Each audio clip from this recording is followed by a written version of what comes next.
Okay, so I mean, I'll share my story, and then you won't have to buy the book. So okay, I'm Suki. I'm an addict. I identify as a junkie, which is sort of a hot button thing right now. People are, kind of controversial about whether you're a junkie or a substance use abuser. I'm not sure what the terminology is. Anyway, I'm a junkie. Got a pop-up popping up, so we're gonna take that off. When I share, I like to start at the beginning because I think it's important to talk about what led me into my addiction.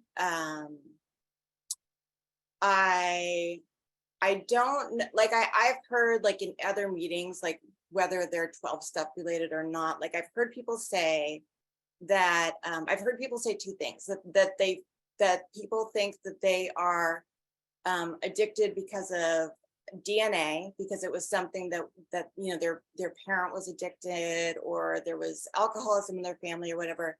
And then I've heard other people say like, oh, like um, I'm an addict because of my environment, because the trauma that I experienced. And I think that both of those things can be true, but aren't necessary. Like those aren't things that make you an addict, in my opinion. Like this is my opinion.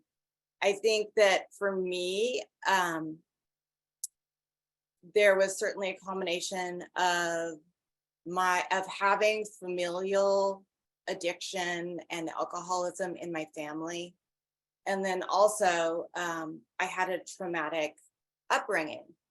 So, with that being said, we'll start at the beginning. I live in the San Francisco Bay Area right now, and that's not always been the case. I grew up in Nebraska, and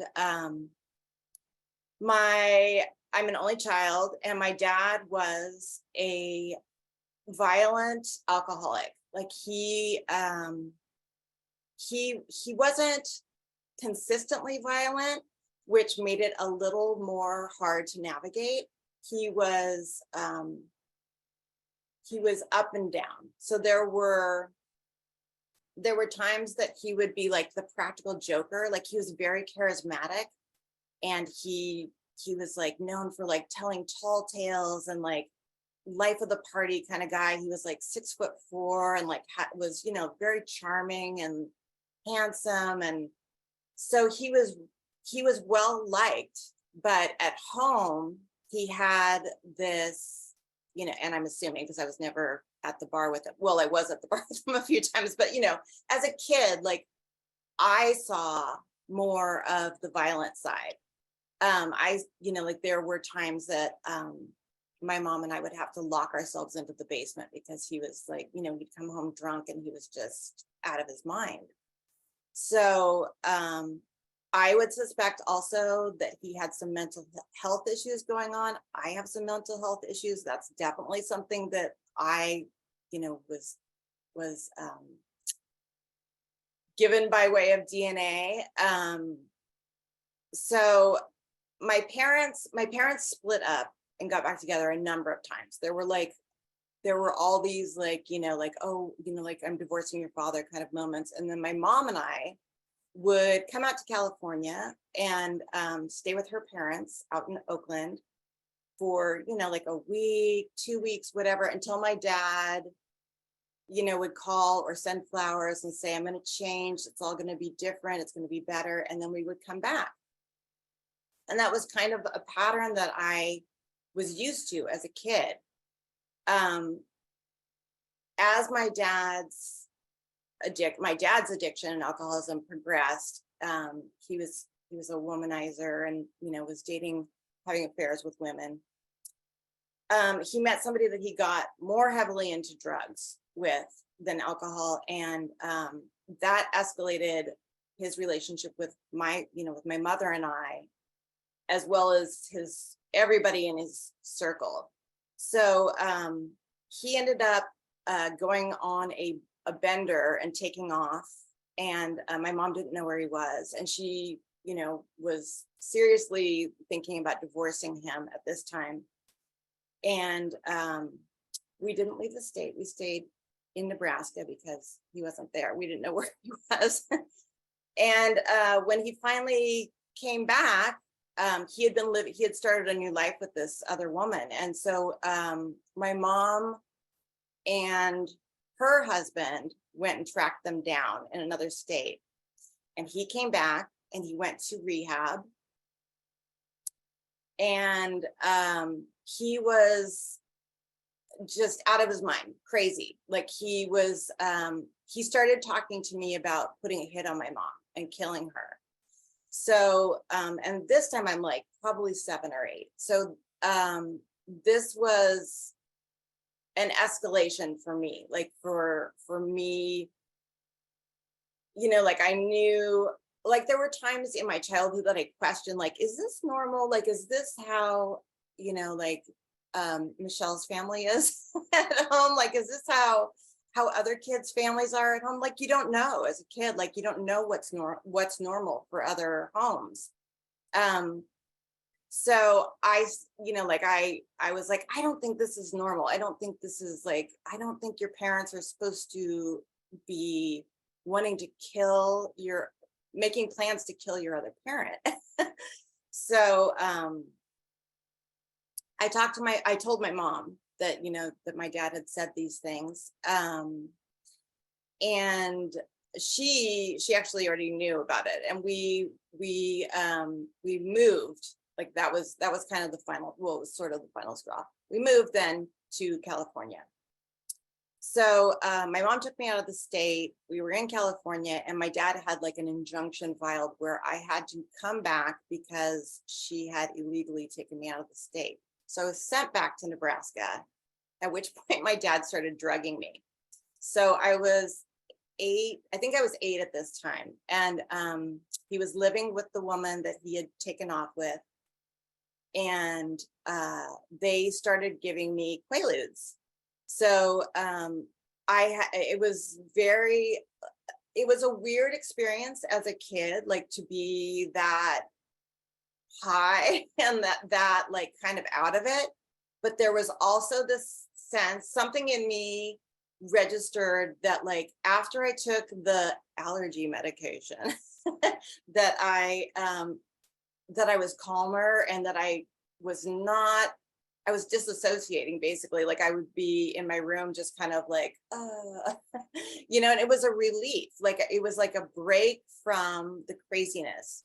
So that was my first experience with any drug or alcohol. So what ended up happening was I called my mom during the night, like in the middle of the night while I was at my dad's.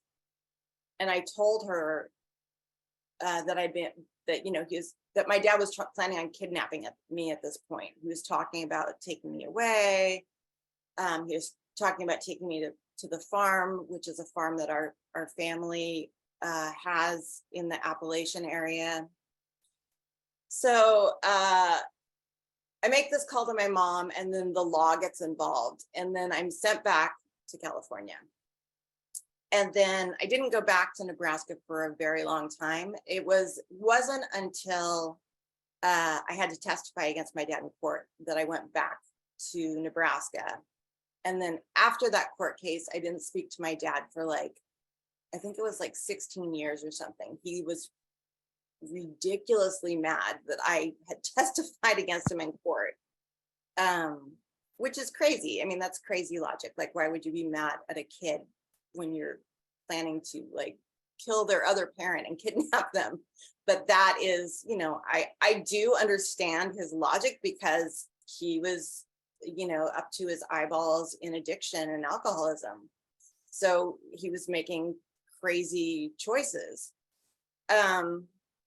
So my mom and I were out in California full time at this point, and we were living with her parents. And I felt like California to me had always kind of been like a vacation spot. Like it was something that I saw as like, like, oh, like, yes, California, like that's the golden magical, like there's no drama there, happy place. And I think it was probably like maybe maybe a couple months after we had moved in with my mom's parents, that my grandfather started sexually abusing me. So I went from one situation that I didn't know how to navigate as a child to another situation I didn't know how to navigate as a child. And so, I remember like being, like a kid and being like, man, I just can't catch a break. Like, what the hell? Like, why does this keep happening? And I had terrible anxiety as a kid. Like, I had terrible fear being around like adult men. I was terrified. Um, right around the summer, or it was the summer, I think it was the summer between 7th and 8th grade. It was either 6th and 7th or 7th and 8th. My grandfather came at me. Like, he tried to become physical with me, and I went at him. I was, scratching at him, hitting him, and he jumped off me. He called me like every profanity you can think of that you could call a woman or a girl at this point, because I'm still like 12 years old. And that was the last time he touched me. So that was a really empowering feeling for me. Like, I remember being terrified, because as he left the house, he was saying, you're gonna go back to your dad. I'm sending you back to your dad. Like, he would tell me that he had all this power over, like, of course, like, that's the way a sexual abuser does. Like, they tell you, like, if you tell anyone, I'll hurt your family. If you tell anyone, they don't want you to tell like what's happening. And his way of doing that was by threatening me with sending me back to my dad, which was, something, obviously, I mean, he wasn't going to contact my dad, but like, as a kid, like, that seemed like a very real threat to me. So I spent like, I remember it was probably 6 months where I spent just terrified that, like, at any moment he was going to contact my father, and then I'd be on a plane back to Omaha and have to, be back with my dad and his God knows what, doing God knows what. So that was really scary. Like, I had a really hard time. I had way more anxiety again. I started using food as like a tool, like, to compensate or like to take the edge off of my anxiety. Like, I would binge eat, I would purge, I would starve myself. I went through all these, unhealthy food addictions. I would call them an addiction. And then in 8th, like the end of 7th grade, I met the popular kids at school. I still felt like a hayseed. Like, we were still, like, moving from Nebraska to California was like in like 1980s. Like, it was like, I mean, I felt like Laura Ingalls, like, coming to California. Like, I had primarily worn dresses all my life, and like people were wearing like, designer jeans and stuff, and like satin jackets. And I felt so out of place. And we also had like no money. Like, my dad wasn't paying us child support or anything. So my mom didn't have any money to like provide, even if I was like, hey, I need these jeans or jacket because I don't fit in here. My mom couldn't have done it anyway because we didn't have the money for it. So, I was in like thrifted stuff and stuff that my mom had handmade. And so I felt pretty awkward, like, in junior high. And then I started doing competitive synchronized swimming, and I kind of had like this metamorphosis over the summer between 7th and 8th grade, where like I cut my hair, and I was in the pool all the time, so I was like golden brown and like toned. And I think I definitely started borrowing clothes from like friends and stuff. Um, so I was like looking a little cooler. And then the popular kids started kind of, noticing me. So the popular kids at my school were the ones that partied. So I remember like going to a party in like seventh grade, and it was, there were kids like smoking pot and like drinking. Like there was like all like I remember like a kitchen table like full of liquor and like just plastic cups and like just drinking whatever. Like I didn't know. I was like, I don't know what I like, so I'm just gonna try them all. So so I did that. Like that was kind of how I operated for a long time. I just, like I hung out with the popular kids and like did all the drugs and like kind of tried to figure out what things could give me that same feeling that Quaalude did, that my dad gave me. Like I wanted to not feel, I didn't wanted to feel not so present. I wanted to not have the thoughts of like living in Nebraska and all the trauma that had come like with my dad and my grandfather. Like I wanted something that would just blot that out. And alcohol and drugs did that. So I did that regularly. And then I suffered an injury in synchronized swimming, and the doctor prescribed me Vicodin, which was great. I was like, oh, this is fun.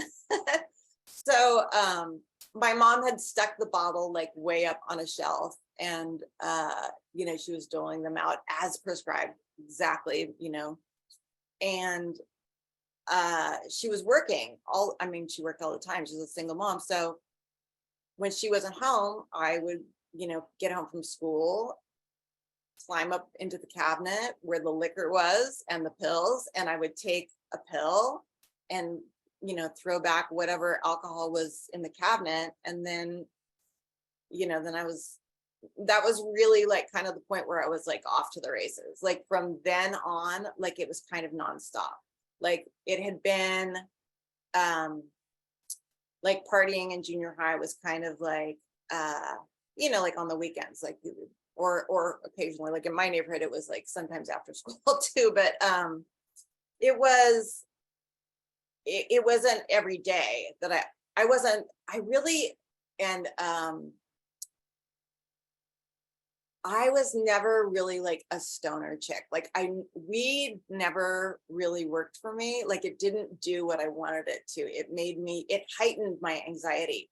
So, like I would smoke weed at parties, but like I would immediately regret it. I would be like, why did I do that? And I didn't know how to get more of the feeling that I had like doing the Vicodin or the Quaalude that the Quaaludes that my dad and my stepmother had given me. And then there was a party that somebody broke out the cocaine, and I did the cocaine, and I was like, oh, oh, this is it. This is the thing. This is what I want. Like immediately, it was like fireworks, like I just remember like it was just like my brain like went and I was like, okay, this is it. Like, and that was like a plateau. Like it was like not a plateau. It was more like a next step, like a next level of like, okay, this is where I want to be. So I sought it out. Like I didn't know where to buy it. I didn't have money to buy it. I had also I had two aunts that had got me involved in modeling. So I was doing some local modeling and stuff. And some of the kids that were in that crowd, like had access to drugs better than I did. So I started taking you know, their grandmother's pills or their mom's Valium. Or I had one friend whose dad actually was a Coke dealer. That was super handy. So I started doing it, but again, like at this point in my teens, like it's not an everyday thing. It's more like a weekend thing. It's something that I'm looking forward to, but I'm thinking about it all the time. Like I'm in math class and I'm thinking about like, oh, I wonder if so and so will, if I'll see so and so this weekend, or will it be weird if I call so and so and try to make plans with her so that I can get Coke from her dad?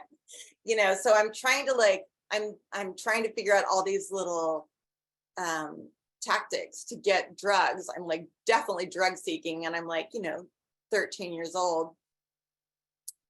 Um, so so yeah, that was like my jam. Like that was what I did. Like that, and it was, I had very little uh consequences from it at that age. Like my mom, I think, was so busy and so overwhelmed with her life as a single mom and like trying to make ends meet for us, that she was oblivious to the fact that I was loaded. So um so for me that was great, you know, like because I could play it off. And it worked for quite a while. I started I started doing, I remember like there was a switch like around high school. Like when I got into high school, I I started buying my own drugs, which was like something new, you know, because I had a little bit of money, like I was making a little money modeling, and I was working like jobs, like I'd work like 2 days at like Foster's Freeze ice cream, or I did singing telegrams for like 2 months. And you know, like I'd work like these piddly little jobs, just enough to get like a paycheck, and then I'd quit. And then but I was modeling, so I was getting like a little bit of money from that. And so I started, you know, buying my own drugs, and that increased my drug use, because I had more access, and I didn't have to wait for somebody to offer it, or um, you know, like make plans with somebody because I knew they had drugs. So I got into doing like, primarily like in high school, it was cocaine and drinking. And then I ended up dropping out of high school, because, you know, who needs school? So I dropped out, and you know, I was like, I don't need this. Like I was mainly going to school just to socialize and like, you know, find out where the parties were and stuff anyway. Um, so I dropped out, and then I ended up getting pregnant. I had a daughter, and then a year later I had my son.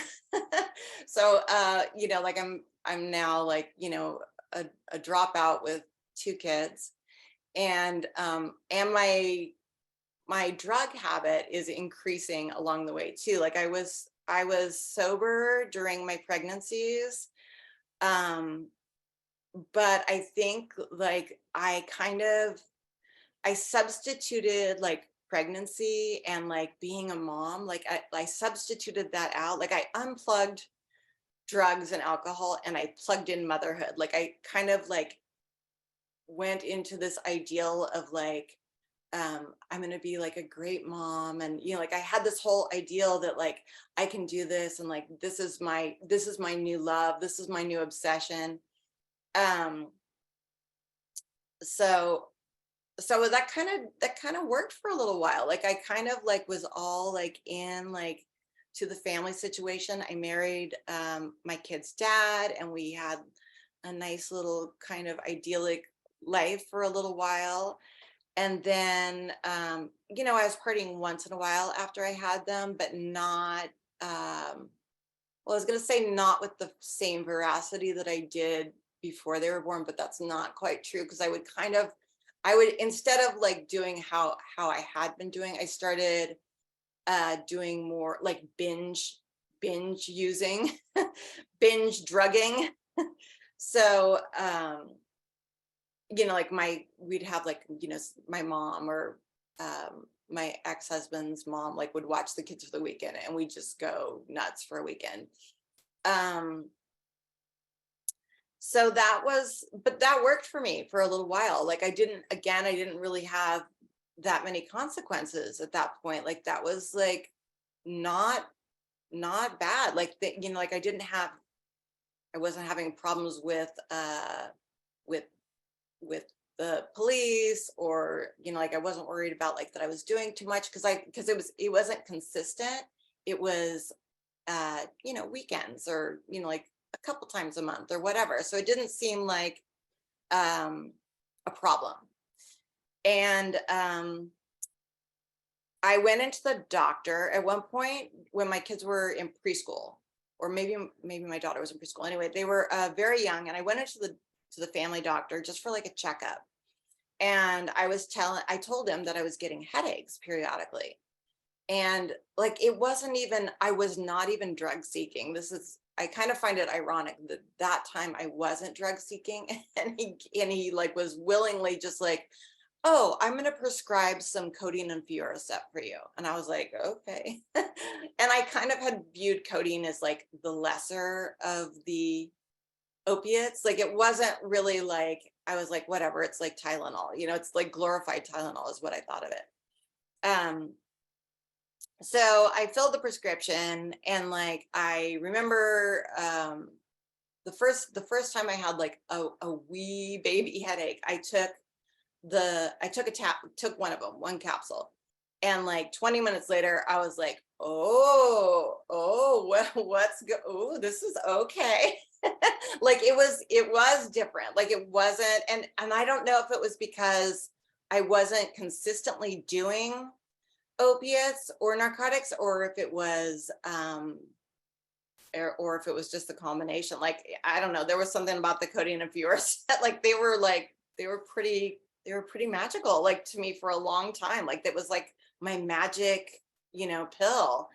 And so I started filling them regularly. I started filling them faster. I started filling them like, oh, I dropped it in the sink. Oh, I left it on vacation. Like all these stories that I would go to my doctor saying like, I don't know what happened to the bottle. Like, I think my husband threw it out. Like, all these things.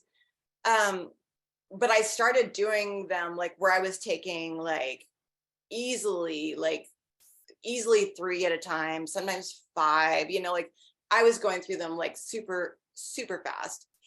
Um, so, so then I started supplementing it. So, like I would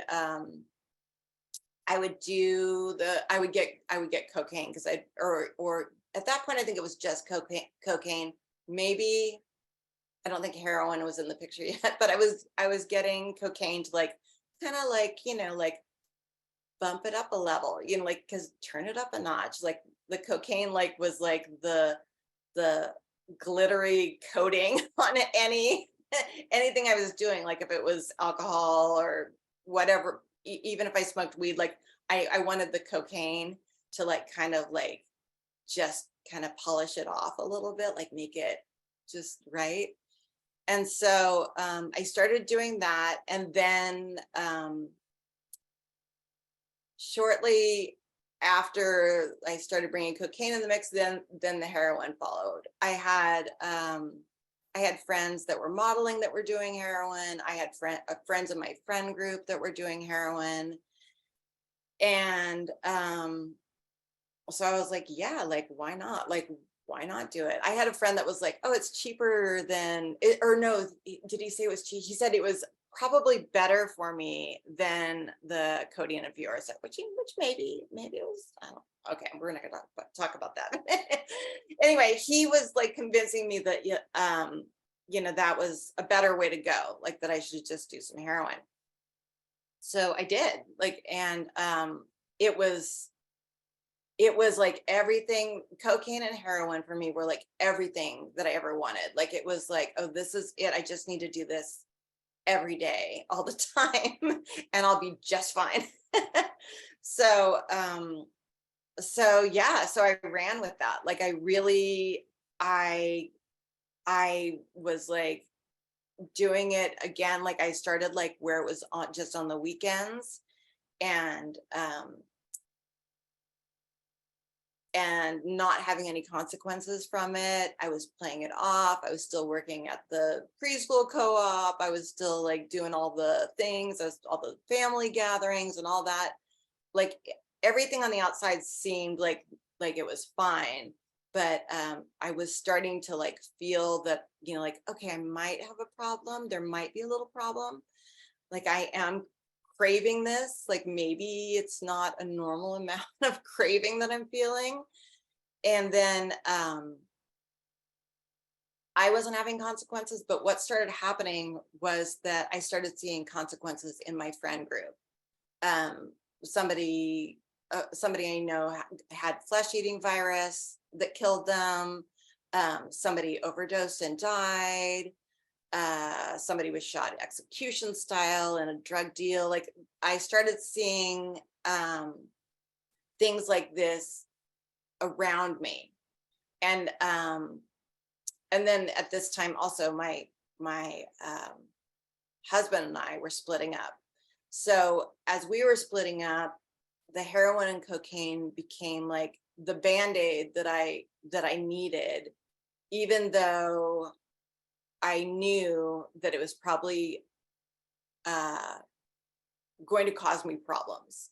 Like I was like, yeah, this is probably not a good idea, but I'm going to do it anyway because I don't know how else to manage my life. Like I couldn't figure out how to.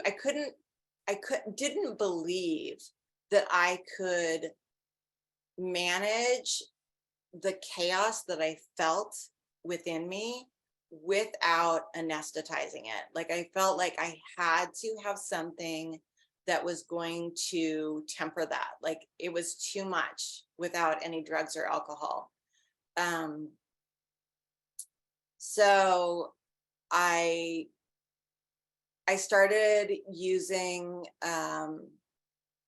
regularly. Like it was, I think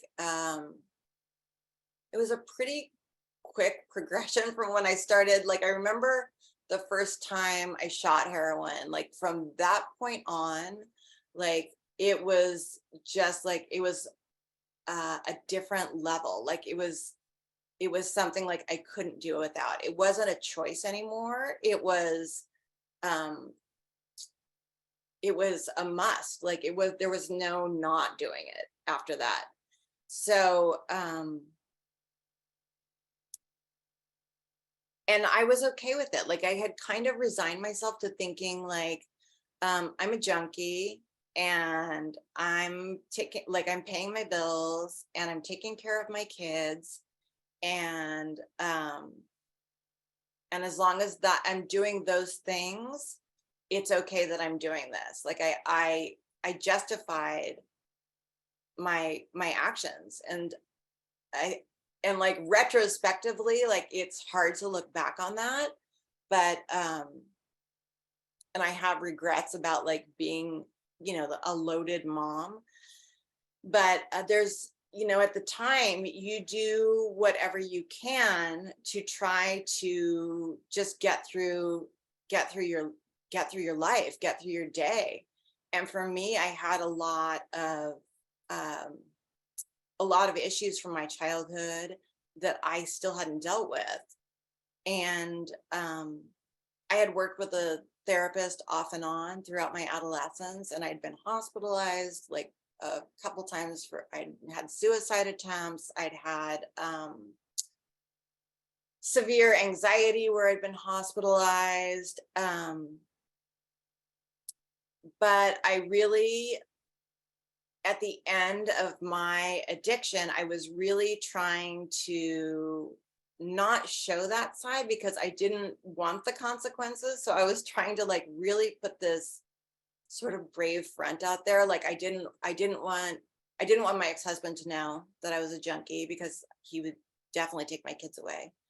I didn't want my mom to know. I didn't want like certain friends to know. Like there was a very small group of people that I used with that knew the extent of the extent and the veracity for which I used. And I started dating someone in my friend group, and he ended up overdosing and dying on the road, like in a car accident.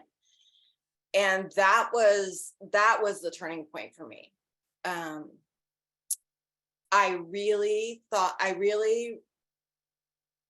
that when he died, I would just stop. Like that would be, it was like a smack in the face. Like I can't, like I remember being just stunned when I found out that I was one of the first people to find out that he had passed. And when I called his house and his roommate picked up and said that he had died, I honestly thought he was playing like a bad joke on me. I thought it was some terrible, twisted joke, and I didn't believe him. And I was in such disbelief about it. Like I just, like it didn't seem possible. Like he was 27. Like it didn't seem possible. And I had a really, really hard time with his death. And I remember at his memorial service thinking, I am done. I'm done with using. Like I'm not doing heroin anymore. I'm gonna cold turkey everything. And I wanted to stop so badly, but I could not figure out how to do it. I could not stop myself. And I was mourning him and so depressed. And like it was such a vicious cycle of me wanting to stop and me feeling so just gutted by his death that I needed something to quell that pain. Like that it was just like I could not get off the ride and I couldn't figure out how to do it. And it was a mutual friend of mine, or of my my boyfriend that passed away, a friend of his and mine that I didn't know very well. And she had also been a junkie, like in our group. And I had seen her at his memorial, and I ran into her again like 2 weeks after his memorial.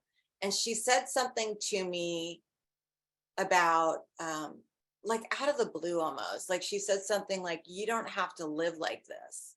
And I was like, the fuck? Like, where do you get off? But really, I mean, she knew what was going on with me, and she could see, that I was a train wreck. And I kind of was like, whatever, with her for a little while. And then I kept running into her. And she was working at the coffee shop that I went to. And, like I couldn't get away from this woman.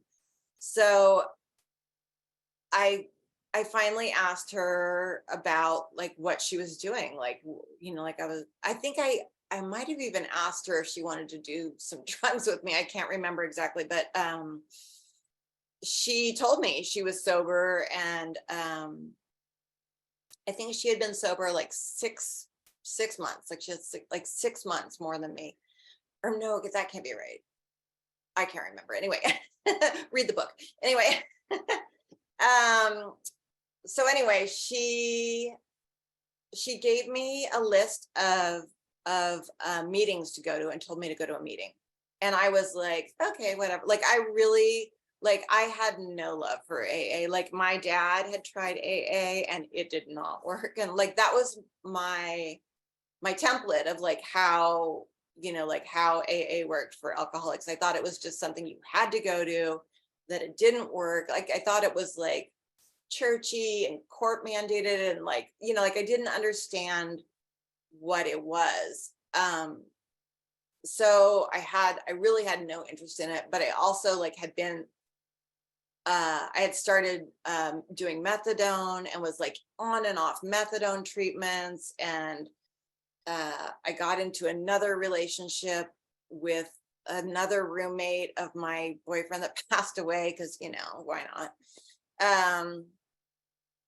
And that was like, that was not a good idea. I mean, we were both just, we were just like fucked up. Like it was just like a mess. Like both of us like using and stealing from each other, and going to back and forth the method of taking each other's methadone, and it was just a train, just a dumpster fire. Like it was awful. Um.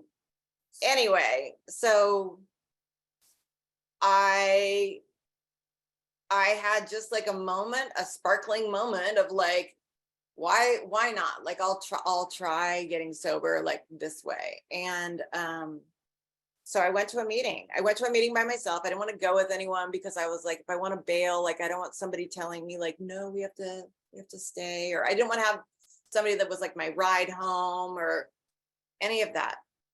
So I went and I stayed for like half of a meeting, and then I was like, oh, it's enough. Like I'm good. And I started to leave.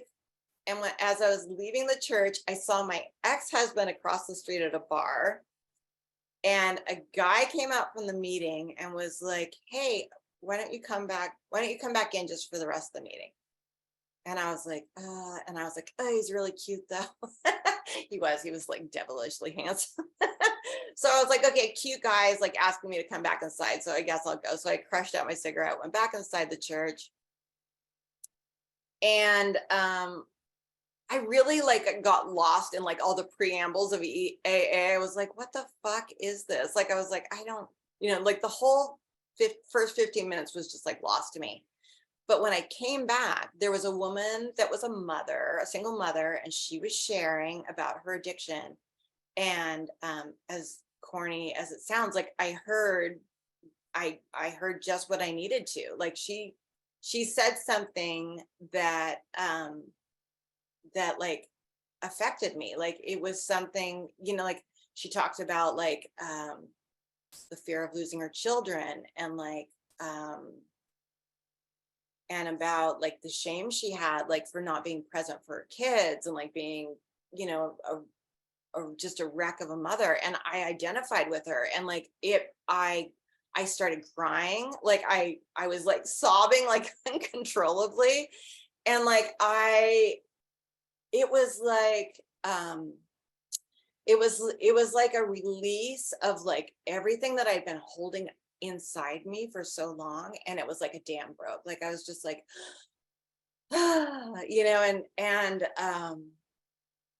and so I stayed. And then the people that were at that meeting like gave me their phone numbers, and they kept calling me, and they kept picking me up. Like I couldn't get away from them. So I kind of like, in spite of myself and in spite of not really, like, I don't know that I wanted to get sober then. I know that I wanted the craziness to stop. Like I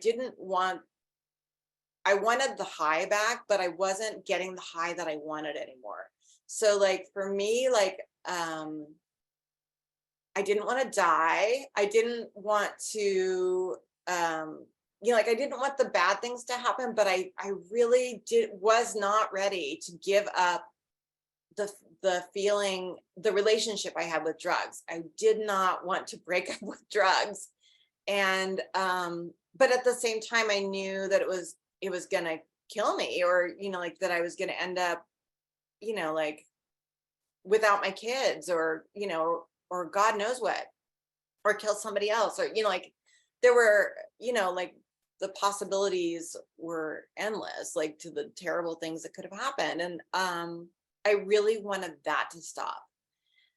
So I just kept going. Like I kept going, and I hated it. I really hated it for months and months. And it worked despite me hating it. And I'm not, I do 12 step, but I don't think that that's the only way for a person to be in recovery. I think that like, as vastly different as all of our stories are and all of our using are, that is the same level of like vastness that we have for recovery. Like whatever is working for you. I got shit for being on methadone. I was on methadone for a while.